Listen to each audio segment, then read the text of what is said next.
Ayan guys, ito pala lahat nakuha natin. Hugasan pa natin to kasi nakadalawang lang tayo. Medyo malaki-laki. Yan. Tapos itong mga crab. Ito. Anong magandang luto nito guys? Itong crab. Tapos itong maliliit na isda. Basta natin muna itong mga crabs na to. Ito natin ilagay.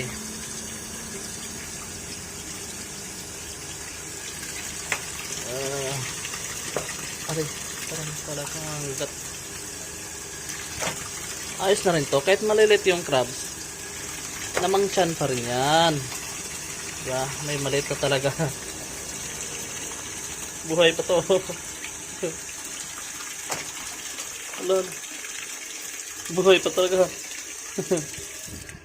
Buhay pa siya. So ayan lang guys, no?